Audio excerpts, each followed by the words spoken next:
Sponsored and promoted by Legit Paranormal.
Good evening. It is Wednesday, the 25th of January, 2023. Who'd you talk to? What's going on? It's King Michael, legitpodcast.com, legit paranormal news. I am King Michael. I'm Dreamy David Barr. And here's... David, first off, nice to have you.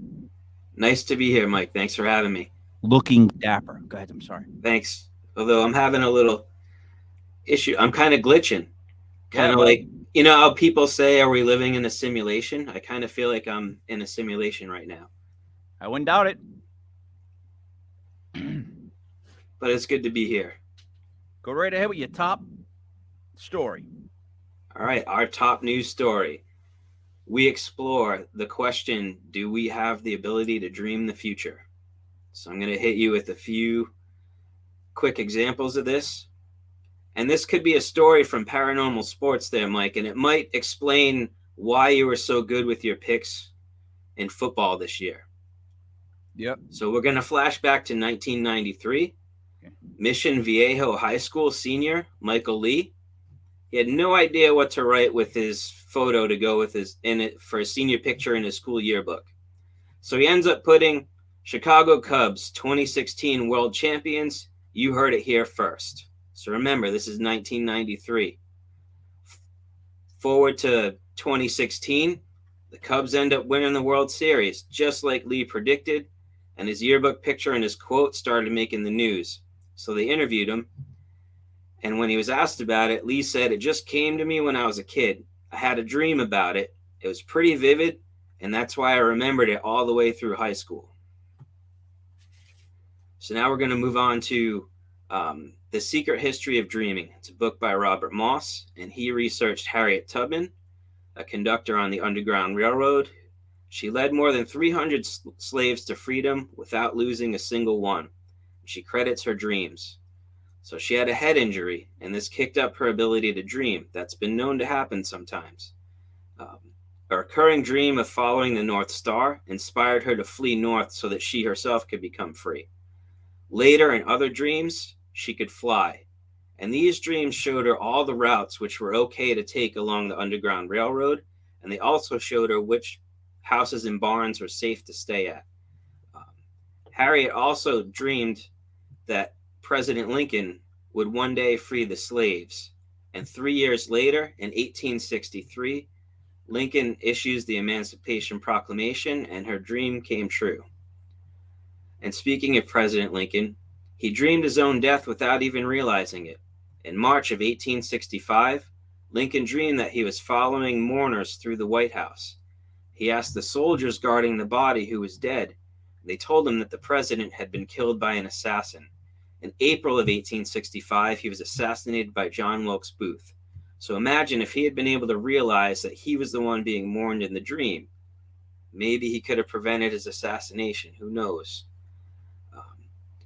Now, in 1966, about 150 children and adults were killed when waste from a coal mine created a landslide that buried a school in South Wales in the UK. Psychiatrist John Baker visited the town and spoke to many of the residents.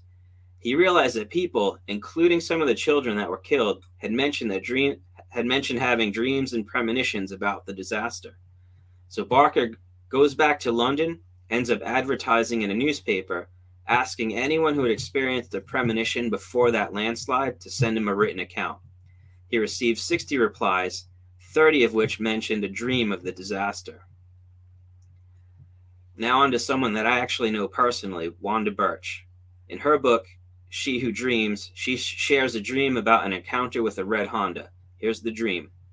I am traveling to work in a snowstorm, and I approach a familiar bridge between two small towns. I see a red Honda coming from the opposite direction. The Honda suddenly skids into my path, slamming my car into the side of the bridge. I am injured. So Wanda, who is no stranger to working with her dreams, kind of had a feeling that this dream might come true. So she wrote it on a piece of paper and taped it to the dashboard of her car. Later that year, during a snowstorm, her dream began to play out. She was stopped at a red light, and she sees a red Honda approaching from the opposite side of the bridge. Her traffic light turns green, but she's like, hey, I think this might be my dream, so she stays stopped. The driver's behind her, getting really annoyed, slamming on the horns, but she doesn't move. And because of that, she watched as the red Honda skidded and fishtailed from one side of the bridge to the other and finally hit the other side of the bridge. Nobody was injured, and Wanda remained safe because she took action on the information that she received in the dream. So the next story I'm about to share is well known among members of the International Association for the Study of Dreams, and it's also documented in another book by Robert Moss called Dreaming True. So let's talk about Ed Butler. He worked at a Pioneer Aerospace company in New Jersey back in 1959. He had several dreams about a rocket fuel explosion in one of the labs, and in his dream, one of his coworkers, Rita Dwyer, was trapped by the explosion, engulfed in flames, and she was hidden by dense clouds of smoke created by the burning chemicals. Her colleagues evacuated, thinking they wouldn't be able to find and help her. In the dream, Ed had to navigate through the smoke and learn that he had to look for Rita's foot, which would be the only part of her that was visible. So the explosion ends up happening in waking life, and just like in his dreams, Rita's trapped. And again, just like in his dreams, he's able to find his way through the smoke. He looks for her foot, finds it, pulls her out of the lab, and gets her under a deluge shower to put out the flames and save his coworker. Now, Rita survives this whole thing because Ed remembered and acted on his dreams, and Ed referred to his dreams as rehearsals for that situation. Now, Rita herself was a scientist, and she had no interest in dreams until the accident. And she began to wonder if it was actually possible to dream the future. So she spends decades researching dreams, especially paying close attention to her own dream journals. Now, she finds occasional hits, including the eruption of Mount St. Helens in 1980. She also dreamed that a sore on her friend's leg needed immediate attention and had to be removed, which it did. Unfortunately, she also dreamt her father's terminal bout with cancer. Now, that was back in the 50s. We can flash forward to some more modern scientific studies. So we're going to talk about Dr. Julia Mossbridge and her studies on precognition and precognitive dreams. So like Rita Dwyer, Dr. Mossbridge, she's inspired by her own personal experiences. Throughout her life, there are many times where she felt compelled to do something, or she'd clearly seen some future events, either through dreams or flashes of knowing that some people refer to as downloads. As part of her research, Dr. Mossbridge led a team at Northeastern University. They analyzed 26 experiments in precognition and published over the last 32 years. Now, all of the experiments claim that human physiology could predict future important or emotional events.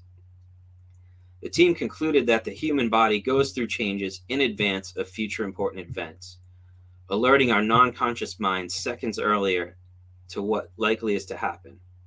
So participants' bodies in these studies show that changes were actually statistically reliable. They would do things like sweating before being shown an image of a gun, and less of that would happen if they were shown a picture of a flower.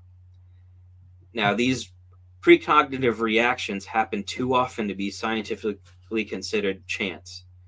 So science has established that precognition does exist. Now, we also know that our conscious minds have attentional limitations and have to filter data and information down to what it considers important. But it's believed that our unconscious minds are able to take in and process that other information. So modern neuroscience has determined that our minds are basically prediction machines, and our brains are constantly using the incoming data to predict what will happen next. It's kind of like a baseball player predicting where to swing that bat, hopefully hitting an incoming pitch. So now this is where things are going to get a little weird as we throw in some physics. Modern physicists don't agree if the simple flow of time exists. Dave, I only have an associate's degree. Can I still continue? What's that, Mike? I only have an associate's degree. So that's all right. I'm allowed to still continue with this part of the story? You'll be okay with this part of the story. I promise. Right, go ahead. So we have these physicists, right? Physicists. And they're trying to argue if the simple flow of time exists as we know it. And some of them don't agree. So in most physics equations, time can flow forwards or backwards, right? Mm-hmm. Now, our concept of time flowing in one direction exists because we believe that certain events cause other events. This is what's known as causality. So in our everyday experiences, it seems like the events in the past are the only things that are causing something to happen in the future. The cause always precedes the effect, right? We hear about that a lot, right, Mike? Cause and effect. Mm-hmm. Definitely, 100%. Right. Now, okay. Couple questions. Can I ask them now, or do you have any more? You can ask them now. All right. Dreams.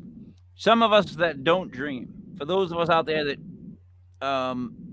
just don't have dreams or don't remember our dreams, what can we do to remember our dreams? So the first thing we have to do is stop telling ourselves that we don't remember our dreams, because our self-talk is extremely important. It's going to program our subconscious minds. So instead, we can say something like, I'm learning to remember my dreams, or I'm getting better at remembering my dreams. The other thing people want to do is start keeping a dream journal. That's also going to help build some recall. Even if you just remember a little snippet of a dream when you're waking up, write it down. You're showing that your dreams and your unconscious mind that you're paying attention. So soon you start to remember more and more. It's kind of like working out, some people start out, they're doing like 10 push-ups, and then they're building their muscles, and before they know it, they're doing 50. I think the big thing too is the journal, because if you've ever done something where you've had to write down what you do and tracked it, once you start to do that part of it, it's real. Does that make sense? That the minute you put it down and you have to put the work of 10 today, 20 today, you know what I mean? Once you start doing that, it's real. It's official. It's in a dream journal. It's in a journal. I guess that's what I'm trying to say. Right. So you're bringing it from, the dreams and the unconscious, and you're taking those words and events and you're bringing them into waking reality by writing them down. That's what you're saying, right, Mike? Yes. All right, cool. You make it so. You know what I mean? Yeah. All right. You make it so. Like if you put it down on paper, then it's actually real. I guess what you're also saying is, from all this, is to be positive.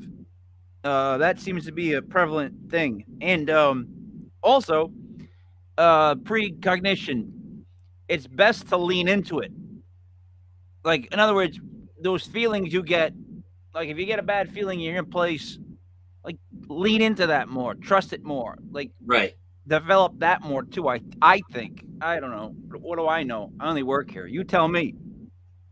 The research is showing that we need to trust those feelings more. I think it's something that our culture used to do, but we've kind of gotten away from it. We easily dismiss things like that. Oh, I would just kind of like a feeling, or, my gut was a little rumbly, and they're just easy to dismiss that kind of stuff. Yeah. Whereas before, people will be like, "Hey, something's going on here. Why is my body doing this?" Yeah. Well, because now nobody wants to admit that things out loud anymore. It's actually gotten weirder, in my opinion. Now that we know that there's UFOs, it seems like talking about stuff is getting weirder. Like when you say that out loud, now that gets a little, But I hold on a second. So let me just get. I'm sorry. I don't No, know. it's the crew. If you're dealing with what They I'm dealing start with, goofing around back there. they keep pushing. I'll get to it. So David, really quick. Other dream questions before I wrap it up because I gotta go to a clip, I guess. Dreams. These people that had these premonitions. I hate when there's articles about people that know how they're gonna die and then go to a place that's exactly the place that they know they're gonna die. I'm not saying Lincoln had it that it was him 100%, but I bet he had that feeling it was him, and I don't understand that logic. If I have a dream that I went to Taco Bell and died there, and I had that dream and I woke up and it was like a real it moved me type of dream, like it moved Lincoln, Dave, I would not go to a Taco Bell. I'm with you, Mike. And I think he kind of had a feeling something was up, and he had some other dreams too. But I just think he ran out of time to put 2 and 2 together. Oh yeah, it's like putting 2 and 3. Put 2 and 4. Whatever it goes together in my book. So David, at legitpodcast.com, we are sponsored by highharvest.net. That's a local company, licensed nurse caregiver.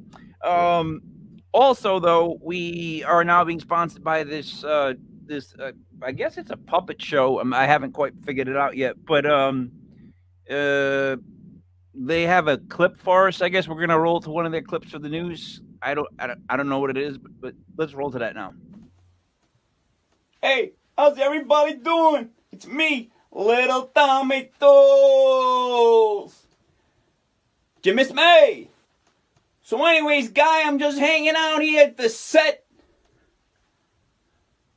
I don't even know where everybody is, Guy. I thought they would all be here tonight on a Sunday. I don't know. Vinny! How you doing, Tommy? Vinny! Hold on. Hey, how you doing? It's me, Vinny the Cop. Roommates with Little Tommy Tools. Vinny the Cop. So anyways, how you doing, Tommy? Doing pretty good, Vinny. Doing pretty good. Hey, so how you doing with the puppet baseball team? I know you've been you're like what, the general manager or something like that, guy? Yeah, I'm the general manager of the puppet baseball team. It's been a fun season, a lot of crazy peculiar type names these guys have nowadays. You mean like funny names? Nicknames. Now, on the puppet team, we have who's on first, what's on second, I don't know who's on third. Yeah, that's what I want to find out, Guy. I want you to tell me the names of the fellas on the puppet team, Guy. I'm telling you, who's on first, what's on second, I don't know who's on third. Do you know the guys' names on the team, Guy? Yes. Well, then who's playing first? Yes. I mean, the fella's name on first. Who? The fella playing first base. Who? The guy on first. Who is on first? Well, what are you asking me for, Guy? I'm not asking you, I'm telling you. Who is on first? I'm asking you, Guy. Who's on first? That's the man's name. That's whose name, Guy? Yes. When you pay a first baseman every month, who gets the money? Every drop of it. And why not? The man's entitled to it. Who is? Yes. So who gets it? Why shouldn't he? Sometimes his wife comes down and collects it. Whose wife? Yes. After all, the man earns it. Who does? Absolutely. All I'm trying to find out is what's the guy's name on first? No. What is on second? I'm not asking you who's on second. Who is on first? Guy, do the puppets have an outfield? Oh, absolutely. The left fielder's name? Why? I don't know. I just thought I'd ask. Well, I just thought I'd tell you. Then tell me who's playing left field. Who's playing first? Stay out of the infield, guy. The left fielder's name? Why? Because. Oh, he's center field. Wait a minute, guy. Wait a minute. You gonna pitch on this team? Wouldn't this be a fine team without a pitcher? Tell me the pitcher's name tomorrow. Okay, guy, listen. Now, say when the guy at bat bunts the ball, and me being a good catcher, I want to throw the guy out at first base. So I pick the ball up and I throw it to who? Now that's the first thing you've said right. I don't even know what I'm talking about, guy. Don't get excited. Take it easy. I throw the ball at first base. Whoever it is, guy grabs the ball. So the guy runs to second. Who picks up the ball and throws it to what? What throws it? I don't know. Throws it back at tomorrow. A triple play. Yeah, it could be. Another guy gets up and it's a long ball to center. Because. Why? I don't know, and I don't care.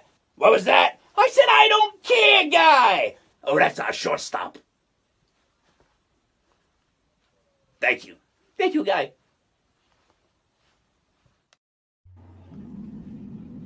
I don't know what to tell you, Dave. Puppets, you're gonna, okay. I said in the meeting beforehand. Dave, did I not? Okay. You so did. Dave, please continue with your story. All right. Although I think the puppets got some good feedback there, Mike, and that's why they ended up getting their own segment again. Yeah, they're they're out of control. All right, so we're talking about causality, right? Yep. Something in the past causes something to happen in the future, cause and effect. So now we got some experts, they're arguing that if causality does exist, this is where it gets weird, future events can cause things in the past. Mm-hmm. And scientists, they're having all these arguments. They're realizing that we don't really have a clear grasp on the rules of time. Yep. In fact, there's some indigenous cultures who believe in something called the all at one time, that everything has happened all at once, and that time is our way of processing and making sense of all these events. Yeah, I would say, people can't think without thinking linear. They also can't think without going left to right. If you make somebody even read right to left, they shut down. I've seen people's brains shut down from that. So everybody wants to make things linear. It's going forward. It's going this way, like left to right. It's going that way. Well, why couldn't it be coming back the other way? Why couldn't it be going straight up? Why does it have to go just left to right? That's always been my issue with time, with everything. Like, that's where I guess my brain is at. Why I'm so weird. Why is it just going to be linear? You know what I'm saying? Right. So now they're thinking that precognition could be a form of mental time travel, is what they're calling it. Okay, there it is. And I'm not even going to get started on consciousness, because we don't really understand consciousness. Oh. So we can take a look at some of Dr. Mossberg's other research. Yep. She found that other people have also experienced precognition in their dreams. She had a woman dream of being attacked by a dog, and then almost that exact scenario played out in real life. Oh. Another woman from one of her studies dreamt that her friend won $500, and the next day, her friend's wife won that exact amount at bingo. That's a random amount of money. Yeah. And she's believing that one day we could even have something what she calls the precog economy, where we have people that are really dialed into precognition, and they're being hired by like corporations to assess and predict trends. Maybe some law enforcement will consult what she calls precogs, who'll be able to predict future locations for missing people and for suspects in crimes. So from all the things that I read, scientists have concluded that some people, they're guessing about 15 to 33% of the population experiences precognitive dreams in their lifetime. So we have up to a third of the population that has dreamt the future at some point. Now, I personally think that we can get that number higher by doing some of the things we already talked about. If people pay more attention to their dreams, take them a little more seriously, if they build their dream recall, if they start keeping their dream journals. And I think that we can use these kind of dreams to avoid catastrophes and create a better future for ourselves. And now, Mike, you've talked about having a massive database of paranormal footage that anyone can access. You know, you believe in sharing this information, letting people analyze it, 100%, making their own conclusions, helping each other out. So what 100%. If we did that with dreams? Say we had a big database of dreams, right? And maybe anybody can go in and log their dreams. Now, maybe there's an algorithm that's looking for like repeated scenarios or repeated words. And then these things can get flagged and researched. You know, I personally know people that have dreamt of natural disasters. I know someone that dreamt the Challenger explosion in 1986. I know someone that dreamt the terrorist attacks on 9/11. So what if we could use precognitive dreams to maybe prevent these things? And if we can't prevent them, what if we can minimize the damage or the death and the casualties from all this stuff? Dave, I think the issue there is the people that have any kind of precognitive skills may not want other people to know their dreams. Like, I know that I don't want anyone to know my dreams because they're my dreams, and, you know, that's what I dream. So I don't know if I could share my dreams with someone. You know what I'm trying to tell you? Like, I think... No, I totally get that. Right, but when you're someone like me, an Italian, we shut down the minute we hear share our dreams. Like, that's our last thing we've got left. Oh my God, see what I mean? The thing's going crazy on me. That's the last thing we got left is our dreams. I don't want to share those too. Does that make sense? So we can address that though. People can share them anonymously. No one has to really know who's submitting the dream, right? Yeah, but it's still being recorded by the same system, right? What's that? How are we recording the dreams? Just by the journals? People can just type them in and submit them to a form. All right, yeah, because I'm worried. I'm always worried about being tracked. I don't know. Maybe you're not. That is a maybe concern. I don't know. I don't know why anyone would want to track me. I got a package in the mail the other day, and it was to King Michael, and I was like, well, why would they send that name mail? I opened it, and it was a paint by number set. And I didn't know what it was. I had no idea what it was. And I was just like, didn't open it. And then yesterday, one of our cohorts, Buddy Money there, who'll be doing the sports later,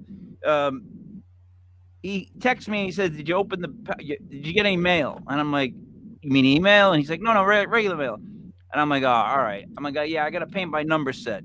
I said, but I didn't open it. And he's like, oh, you got to open it. And it's like a yay big paint by number of his face, that face that I use sometimes. So now I got to paint his face. Like, I can't not paint this and make it look, you know. But the thing is, I was telling my wife, when we do it, I want to Picasso it. I want to take the colors they tell me to and go the opposite.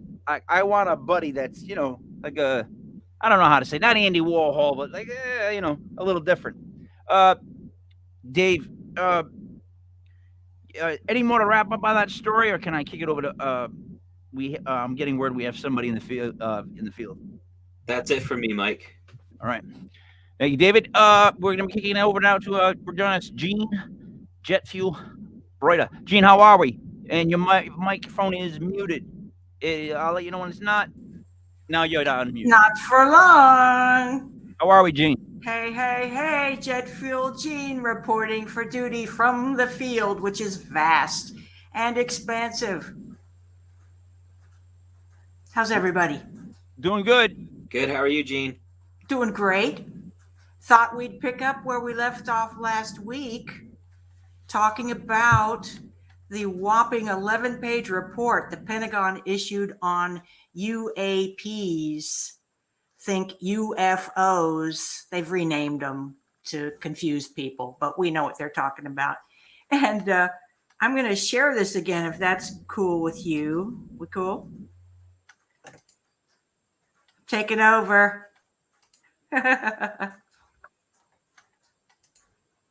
Taking over, I hope.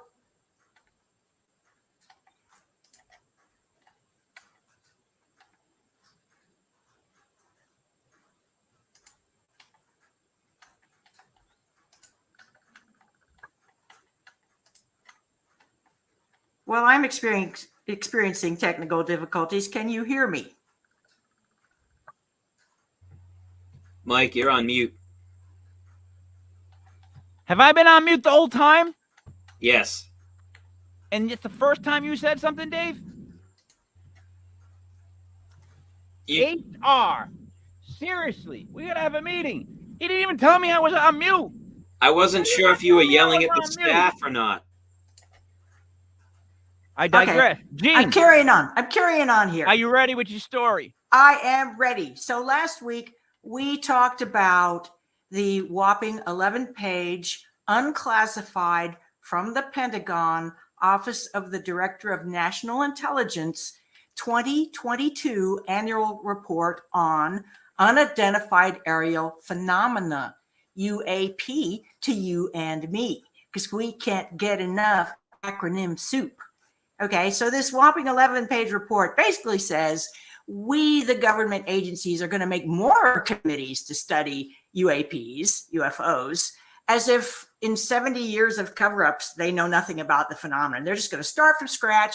They've got like 500 official reports they're looking into, right? It's just such malarkey. It's as if these people on these federal committees and these military committees never talk to any serious researcher or reporter such as myself. And I'm minor league. There are pundits in the field. There are genuine bona fide famous experts, infamous experts, and lesser known experts. We're all experts. We all know way more than any of these people, apparently. How do they get these jobs, and where can I get this job?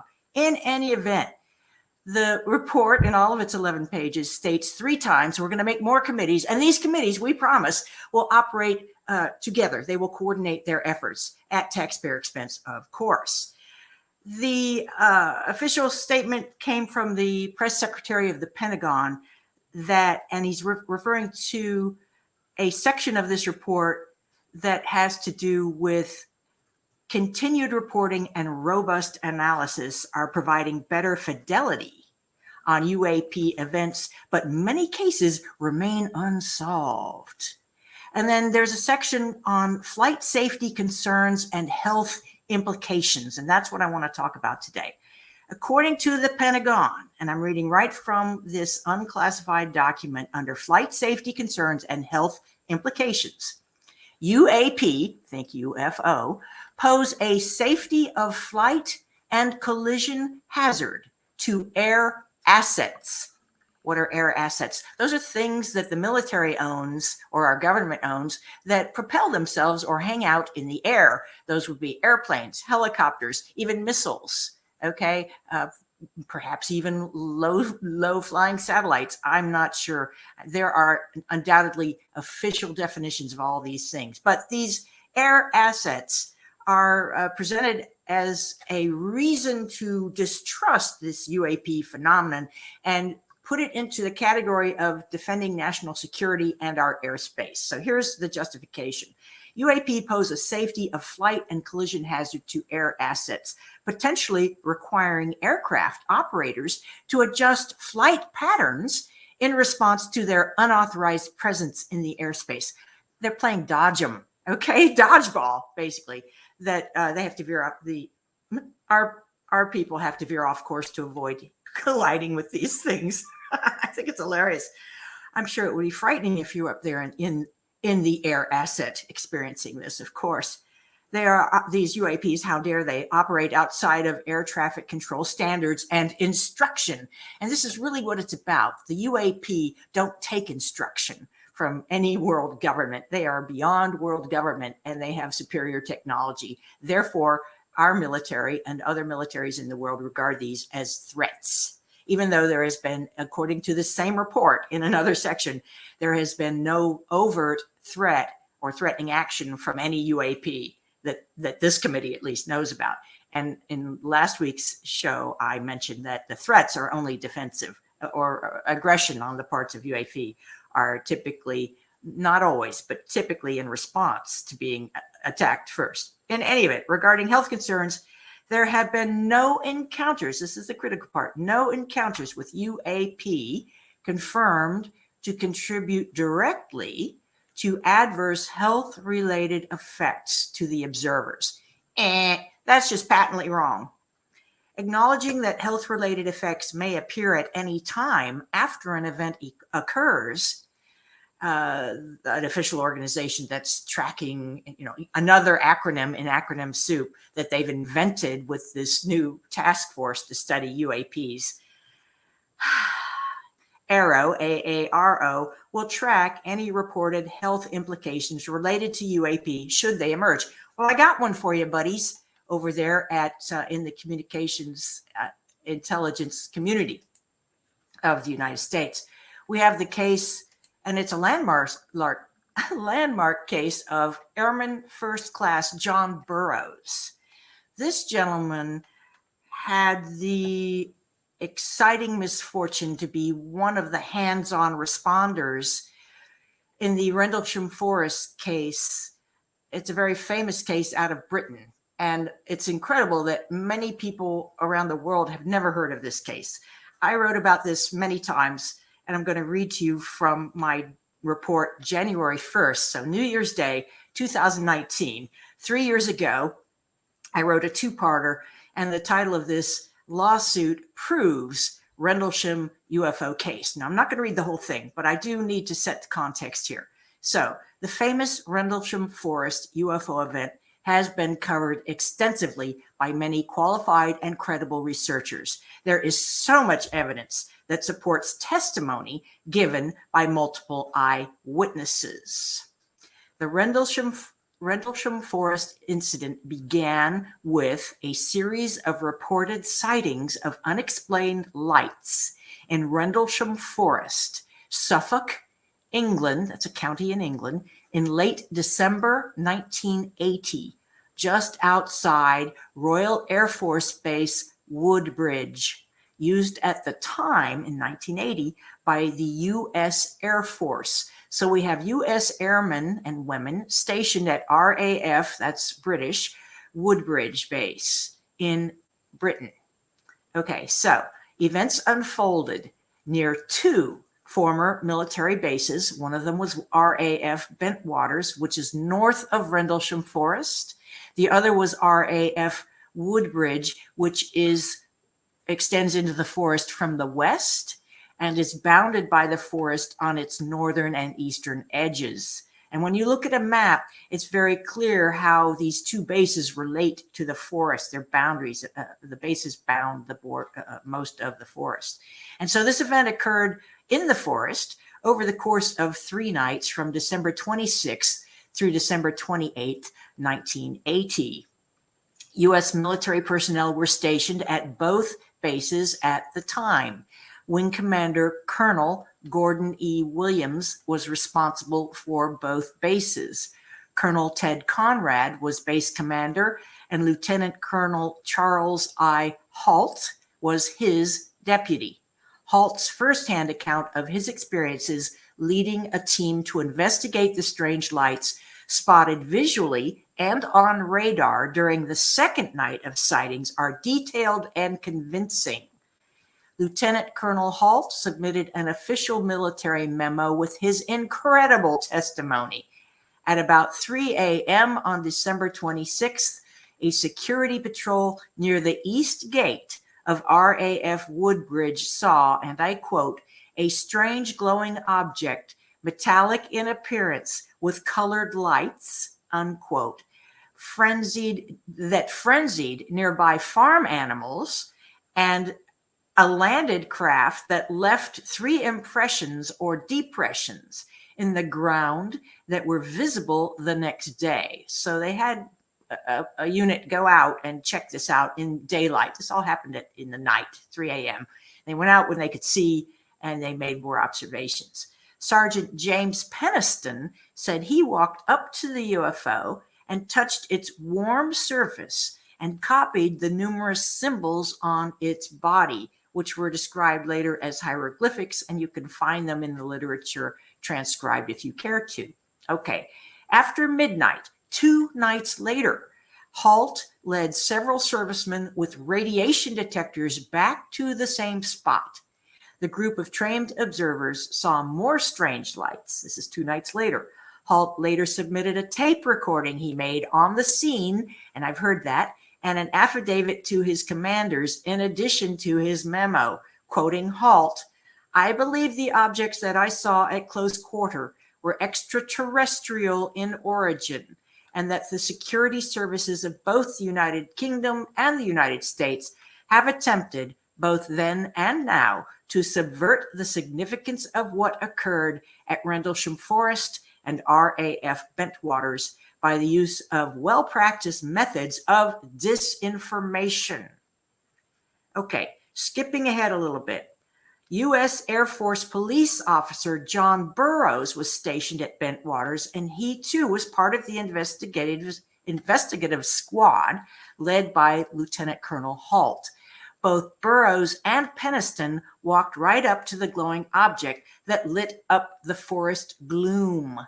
Burroughs developed congestive heart failure. Here's our tie-in to UAPs, UFOs, and health consequences. Burroughs maintained that he did develop congestive heart failure after the incident, and he attributed his health condition to radiation poisoning from close proximity to the UFO. A British Ministry of Defense document confirmed this theory that radiation from UFOs can cause health problems. This is landmark right here, okay? Now, wrapping this up, with the help, here's the good news, with the help of the U.S. Department of Veterans Affairs, our good friends at the VA, and U.S. Senator John McCain, with the help of his office, Burroughs won a lawsuit in 2015 that claimed the veteran's medical condition was the direct result of exposure to UFO radiation. He was granted full medical disability. And Burroughs issued a press release that's documented. None of this is made up. This is all well documented. The court case is entered into the official legal record. This is not voodoo. This is not woo-woo. This is the facts, Jack and Jill. Burroughs' press release, which was titled U.S. Government's De facto Acknowledgement of the Existence of UFOs, underscored the ufological significance of this landmark legal decision. And I quote the Burroughs press release. In January of 2015, after years of exhaustive efforts, the VA settled in full with me. I needed someone to champion my cause, someone not afraid to put themselves at risk to help me. I was lucky. I found 2 to champion my cause. My attorney, Pat Frascogna, and Senator John McCain and his staff. Through their efforts, I received life-saving heart surgery to replace a badly shredded anterior mitral valve caused by the UAP radiation, and a settlement from the DoD, that's Department of Defense, and VA, Veterans Administration, admitting that's Burroughs, was injured in the line of duty in December of 1980. So 35 years later, Mr. Burroughs got his settlement for medical disability, got life-saving treatment.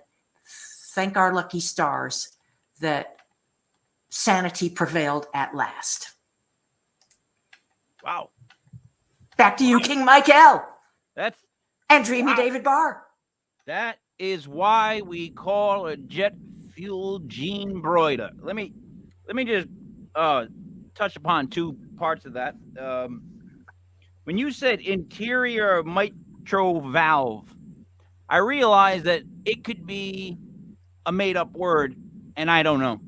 Dave, did you feel like that when you heard that? Did you go, I don't know what that is, but that's No. part of the heart. It's anterior versus posterior, front versus back, No, I and didn't. mitral versus ventricular. And the one pushes blood, the other sucks blood. Yeah, those are There you words go. they're not on my Scrabble board.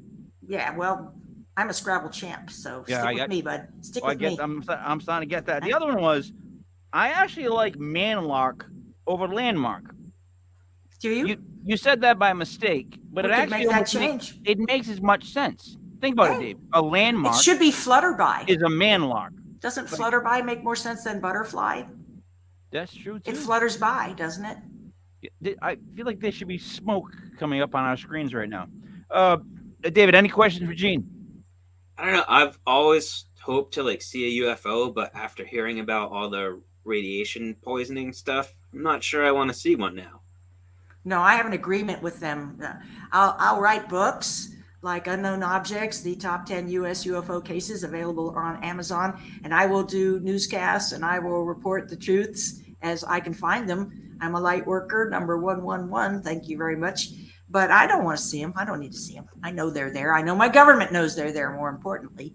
What mystifies me is the new spin on the decades-old cover-up of you must be crazy to believe that UFOs exist. You must be crazy to believe in UFOs.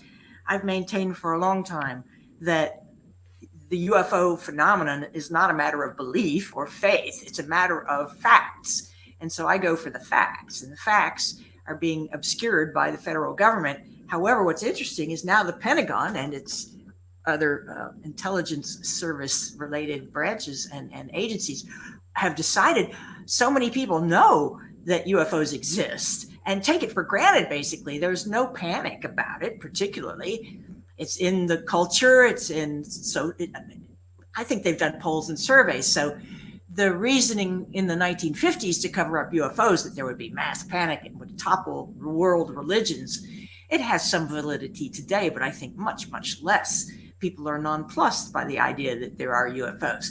What's amusing to me still, and yet maddening at the same time, is that the US military and other militaries around the world have the gall and the presumption to presume that forces beyond our control, which have been fairly benign on the whole, a few human abductions beside, and You almost said anal mutilations probes as well, You almost yeah, said well, anal what's an anal probe. probe amongst Sorry. friends? It's for Sorry. science.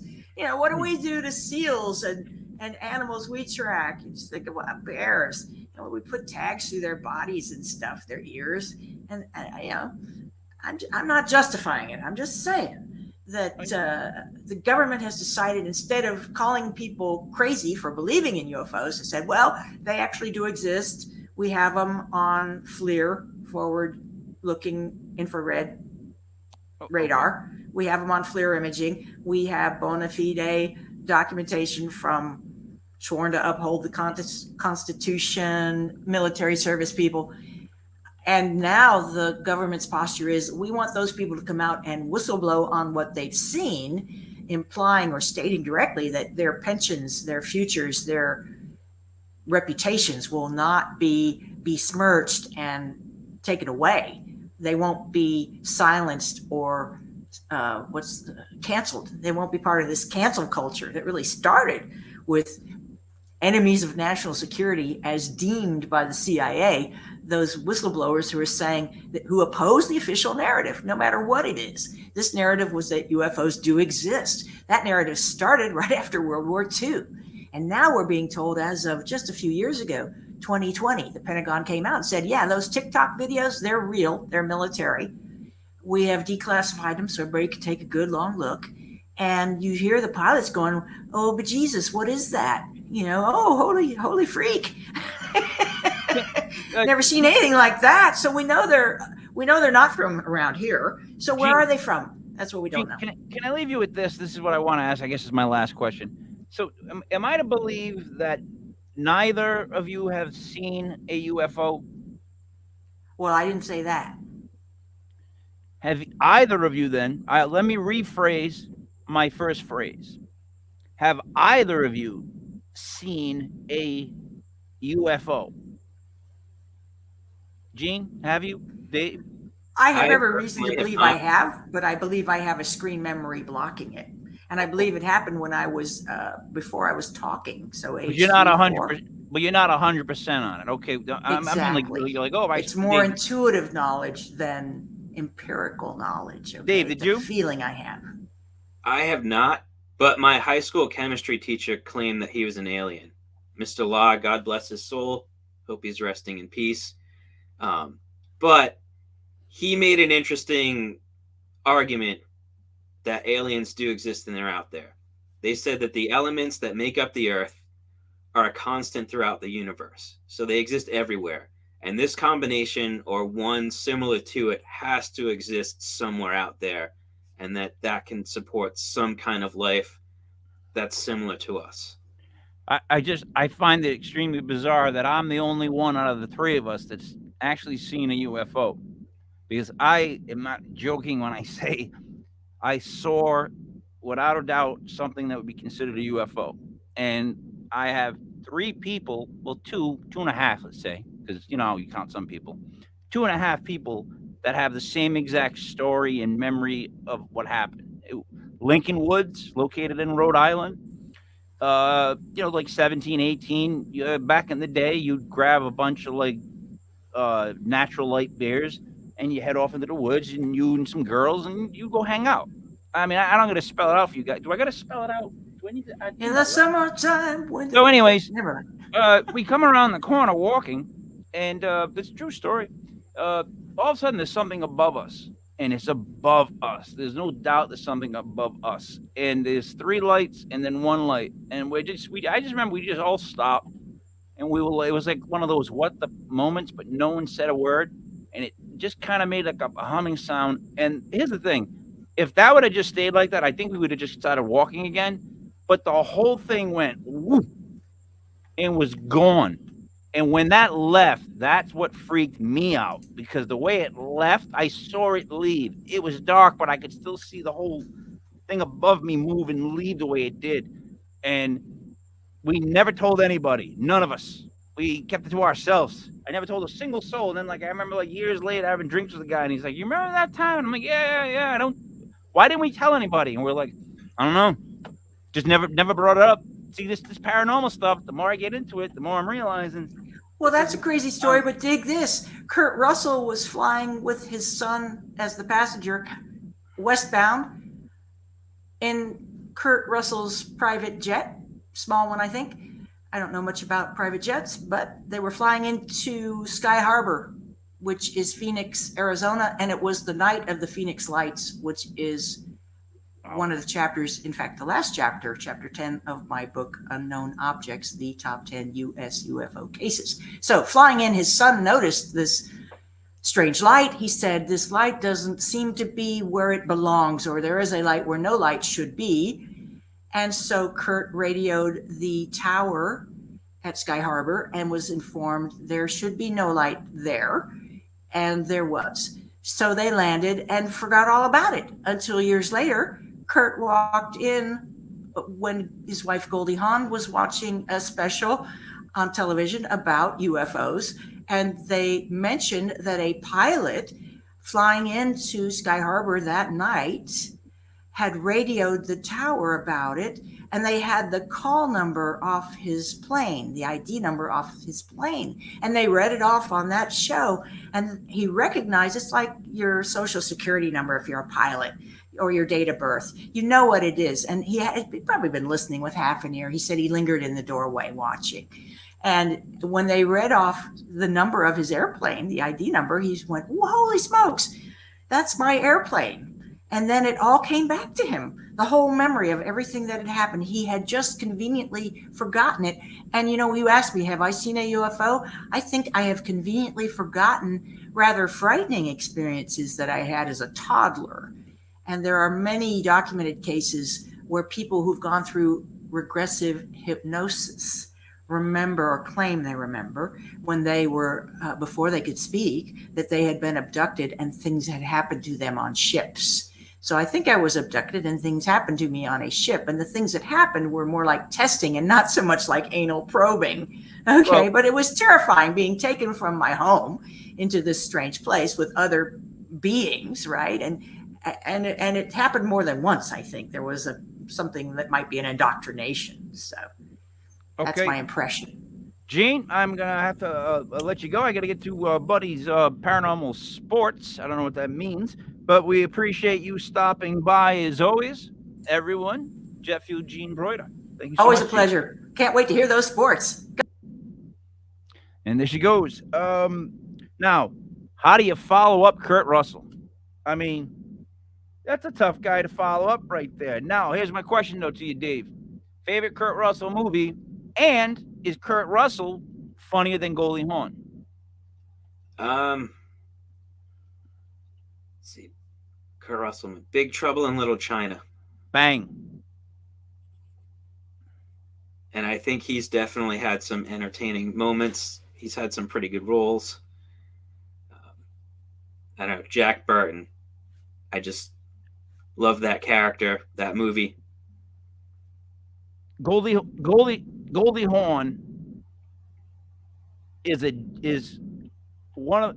All right, this is gonna make me sound awful, like an awful person again. But my list of female comedians isn't as large as male comedians, and I think it's just because I don't relate because of what I just said. So, but Goldie Hawn made me laugh all the time. She's somebody who transcended whoever she was. She just was funny. Now, Kurt Russell, let's be honest. Me and you were both a little jealous because he's so goddamn handsome. I mean, you know what I mean? Like, how do you get those genes? How do you have hair that goes like that in Big Trouble in Little China? How do you get the look like that, Dave? Aliens. I don't like it. I don't think it's fair. I'll be honest. I don't think it's fair. We got to go to Buddy's Sports. I'll be honest. I'm terrified. The thing is with Buddy Money there, you never know what you're gonna get, and sometimes those things are good, sometimes those things are disturbing. But here's Buddy Money there with the Paranormal Sports.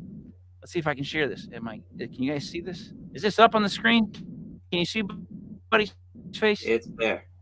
Can anybody see Buddy? I can see Buddy. Unique New York. Unique New York. Unique New York. Ow now, brown cow. Ow now, brown cow. Ow now. Oh, we're live. Oh, hey guys, how you doing in studio?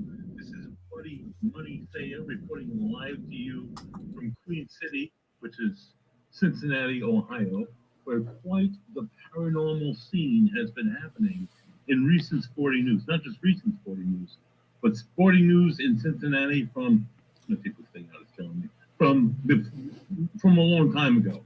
Something that's so catastrophic paranormally that it hasn't piqued the attention of local news networks. And I thought, what would make a better inaugural story for me as local newsman, Buddy Money Thayer,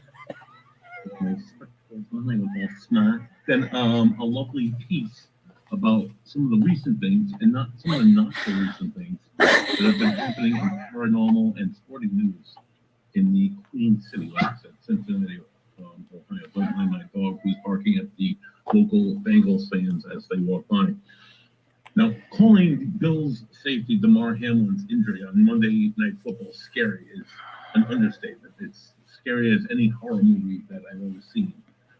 Hamlin's, who has made almost a complete recovery, remained several days sedated on a ventilator in critical condition at the University of Cincinnati Medical Center after collapsing on the field after a routine tackle in the first quarter of a highly anticipated Bengals and Bills game. His uncle Dorian Glenn said that in an interview with this reporter that his nephew was resuscitated not once but twice, once on the field and then once again at the hospital and brought back to life after dying.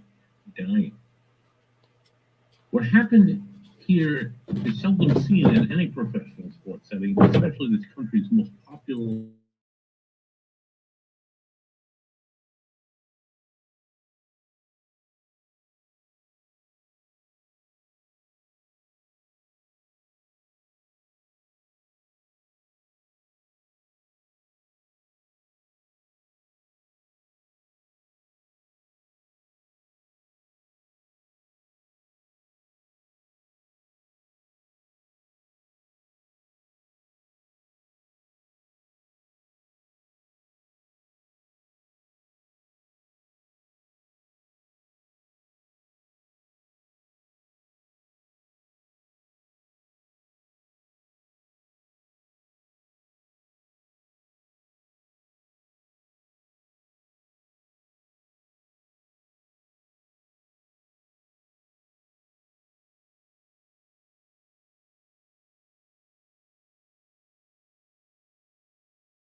Mike, you're on mute again.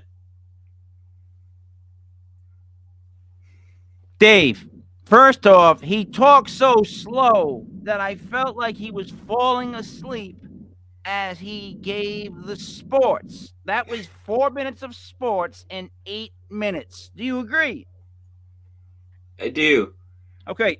Now, what do you think the problem was with names? I mean, first off, he wasn't getting the names even close to correct, and then he had to repeat them incorrectly multiple times. What do you think that's all about, Dave? Do you think he had a few of those tasty Barfangoul or legit paranormal brews before he did the sports cast? I think now we're on the same page. That was Buddy Money there with sports. I'm going to bring in Gene so we can do a little wrap-up read here. Gene, before we wrap it up for the news, is there anything you'd like to say or add, plug, etc., etc.? Well, you know me, I always want to plug my book on Amazon, Unknown Objects, the top 10. Not a top 10, the top 10 U.S. UFO cases. Starts with Foo Fighters after World War I and goes chronologically forward to Kurt Russell flying into Phoenix, Sky Harbor, and lots of other people, including the governor of Arizona, seeing many UFOs, UAPs, whatever you want to call them. Okay. Keep looking up. We've got a green comet streaking by in other astronomical news, stargazers. A rare green comet is going to be visible mostly near dawn, but for some short period of time, pretty soon here now, after sunset. Usually comets are better visible before sunrise. So if you're a morning person, spring up and see that. I think it's naked eye, visible with the naked eye. Having a telescope or binoculars would make it even that more up close and personal. You know, it would make it better, Gene, if it was like around 2 o'clock. I know, in the afternoon. I'd like to see the comet, but I'm not getting it up for a comet. There is no... First off, the word comet... I am that geek. The word comet is burned. It's burned in my head because I heard a girl write her own original song at a talent show that I was in, and the song lyrics were "Comet, comet, comfort me," but the way she sang it was like "Comet, comet, comfort me," and at the time, and for like 10 years on, I thought that was the worst song I've ever heard in my life. Like, I've always referred to that as the worst song I've ever heard in my life, right? Now, cut to me being really old. They already know. I sing it all the time. It's like the catchiest tune I've ever heard in my life. Like, I want to find this woman now and be like, you know what? That's a really good song. You got to do a little Timbaland beat underneath it, and we can work this out. Dave, you know what I mean? I do. Maybe we should get a State of Corruption cover of the song. Yeah, that's no. I'm afraid that won't happen. I do have to say the Green Comet freaks me out because, we're talking Big Trouble in Little China and like 80s movies, Maximum Overdrive. Green Comet makes like the trucks and jukeboxes and stuff come to life and they attack the humans. Yeah. So I'm hoping that's not our disaster for 2023. Yeah, but that would be fun. Like, I don't know, that'd be a kicker. That'd be something different, right? A comet coming and then like all this stuff starts to happen. I mean, okay, so here's the inside skinny. Comet C/2022 E3 ZTF, whatever that means, will make its closest approach to Earth on February 1st. How hard is that to remember? February 1st, people. 2123. For all you numerologists on 2123 and Gregorian, this comet will be closest to Earth, and it might be possible to spot it with the naked eye. There's all kinds of resources to check this out, including, and it tells you, what is a green comet? Well, it has to do with the chemicals in the comet, right? Can I see it with the naked eye? And they give the magnitude and all the geeky stuff. So it depends on your eyesight, doesn't it? Okay. So I also have a fear of the month of February. Well, you're Now SOL, my friend. listen for to me. 1/12 of the year or Thi- thereabouts. this is a God's. It's the total truth. You can ask my wife, ask everyone that's in my family, people I'm involved with. Every car accident where I've almost died. Every time anything that's ever happened to me that's really bad. First time I got my nose broken. All the stuff. Lost college. Everything I've ever really had bad happen. Announcement about my dad. Everything in the month of February. My whole life. Well, I get it stay now. in the house during February. You don't Okay, see well- me go out. I act like the month doesn't exist. All I do is do push-ups, work, hang out with the family. February is my month of I stay in the basement. I don't come out of the basement. I don't mess with February. I leave it alone. It's an abysmal, dark month to begin with. Okay, And well, I don't for the need a rest green of us, comet, Gene. I don't need a green comet coming on the 1st. Doesn't make me feel any better about the month of February now. okay, now well, I gotta start just talking don't to Green listen. Comet. Don't listen to this. And for the rest of us, between mid-January and mid-February, the green comet, not to be confused with the green hornet, the green comet will travel a little bit every day across the starry background of the night sky. The best chance to see it will be when it is at its closest to Earth. When? February 1st. You didn't hear that. Around this time, the comet will be traveling through a faint constellation of stars called Camelopardalis. Camelopardalis. That's a long name. Very good. Hey, It let is me a ask you long this. name. Would And you there'll be a believe- bright waxing gibbous moon, making it more difficult to see the comet. Darn that moon. Dave, you believe it's more Green Lantern stuff or more like gamma radiation Hulk type stuff? Do you remember And I Like this? in the comment. I like both. I like DC and Marvel. Those are two of my favorite characters. Wasn't the theme of the Green But because Hornet the this is a flight of the comet, I'm bumblebee? gonna have to go with Green Lantern. Wasn't the theme song of the Green Hornet the song "The Flight of the Bumblebees"? Gene, Remember that I one? was not told in the pre-meeting there would be any trivia. Music trivia.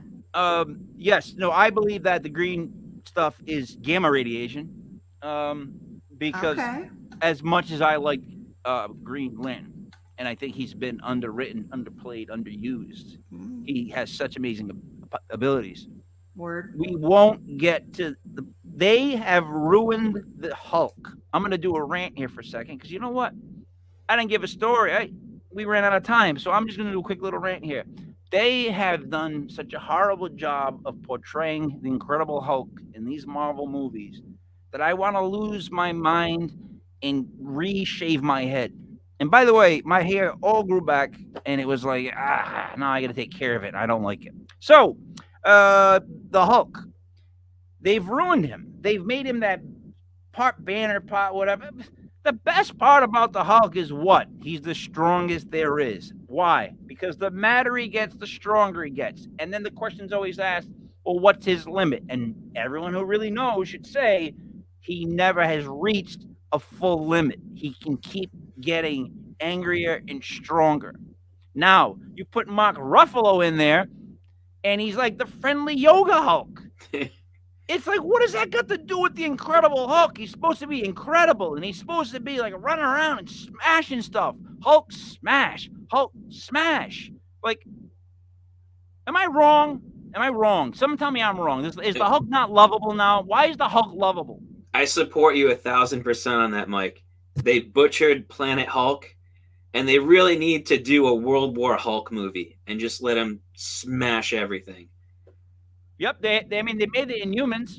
Now you can grab Black Bolt and just crush them all. I'm sorry, Gene. We just went on a comic. That is No, angry this is as fabulous. Hulk. Who would you The Hulk cast? took a blast Who would from you Black guys Bolt. cast as the Hulk? Who's going to the play? new Hulk? Is David Banner, right? Doesn't David Banner turn into the Hulk? As the new Hulk. Yeah. Who's your Optimum? So it would have to be somebody that's not famous. Okay. So I haven't seen him yet. How about that? Because Fine. Yeah. what they're unknown doing wrong. out of nowhere, Cinderella story. But what they're doing wrong is they keep casting people that as I watch them, I say, oh, that's so and so. I don't connect with the character because I know the actor too much. So what I'm hearing is in DC, Jason Momoa is now moving to Lobo, and they're trying to get Chris Pratt to come over and take over Aquaman. All the characters being recast in DC. The Rock's in a lawsuit with DC because he just got done with his old Black Adam movie. He had the Henry Cavill Superman come in, and is it James Gunn, whoever the guy was with Suicide Squad? Guardians of the Galaxy. He now has total control, and he's recasting everybody, and nobody's happy because like The Rock had so much invested in post invested that's now going to get scrapped. So that's my rant. That's all I got to say. That's it. That was quick. Before we go, we sign off. We're all going to sign off, and then I promise to show a friend of mine did about 3 minutes and 45 seconds of stand up recently. Didn't go very well, but I'm still going to show it because I support my friends here at legitpodcast.com. So any final quick words, Gene? I am entered, speaking of bingo, I won bingo Sunday night. I'm entered into a drawing tomorrow for $2,000. So beam that lucky green energy toward me, if you please. If you think I'm worthy of winning $2,000 to share with my close personal friends and others. What I've learned is this. Here's my problem. When I bet on the games, I lose. If I don't bet money on the games, I usually pick them right. So bet on the other guys. Because I'm not getting the money, I can help. Bet on the other ones. Dave, what do you got? Pay attention to your dreams. We've established that precognition exists. That at least a third of the population can dream the future. Use that to your advantage. Okay. Also, I'd like to tell you that we here at legitpodcast.com, we have all of our shows streaming live on our website, legitpodcast.com. You can go there and check out the schedule. Tomorrow night, we have Legit Paranormal Clips at 8:05. But there has been, I want to say working hard, but we just saw what he was doing, and I can't say the words working hard with a straight face. But he's been working hard, putting together video clips that I have to go over tomorrow to finalize for our show tomorrow night. That show has been phenomenal. People have come on. We've debated what they're seeing, but in a fun way, and it's been a fun way to see people's proof, evidence, what have you. That's it for us, guys. I'm going to leave us with this, my friend doing stand-up. Let's see how he does. So, for Jet Fuel, Gene Barter, Dreamy David Barr, it is me, Mike Lepre. This is Legit Paranormal News. I am signing off. David, any last words? Dream well, everybody. That's legit. Ladies and gentlemen, coming to the stage, Fran, the fireman! How are ya? Thanks, everybody. Thanks. It's swell to be here. This is my first time ever getting up here and telling jokes. Yeah, would you believe it? I won't believe it. It's crazy. I've never told a joke before, but here goes. Okay, what's the stupidest animal in the jungle? A polar bear. Yeah? How long is a Chinese name? You get it? Anyone? Hello? What's the difference between a dirty bus stop and a lobster with breast implants? One's a crusty bus station and the other is a busty crustacean.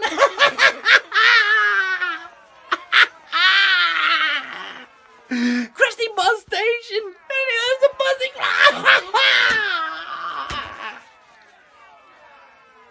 Anybody? What kind of bagel can fly?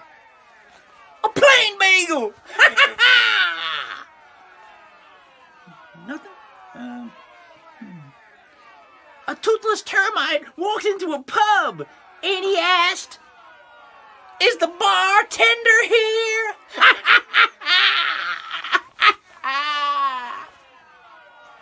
Anyone? My grandfather had a heart of a lion and a lifetime ban from the Roger Williams Zoo.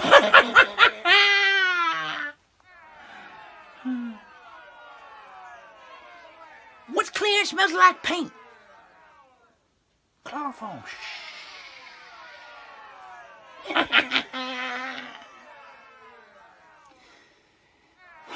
Did you hear about the one, about the two antennas that got married?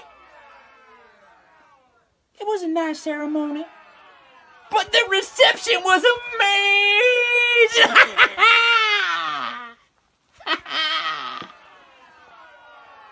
Sir, you're gonna have to stay off the stage, all right? Okay, I got a couple more. They're swell jokes. I know you're holding your laughter in. I don't mind. A mom walks into a zoo. Did I just say a mom? My bad. A man walks into a zoo, and the only animal in the entire zoo is a dog. It was a Shih Tzu. Sir, would you please stay where you're supposed to stay? All right, last joke. I know maybe you'll laugh later on the ride home. I don't mind. Hey, laugh when you want to laugh. You know how. Last joke. And the Lord said unto John, come forth, and you will receive eternal life. But John came 50 and got a toaster. I'm Fran, the fireman. I think that's clever. Thank you, everybody. Thank you. Which way do I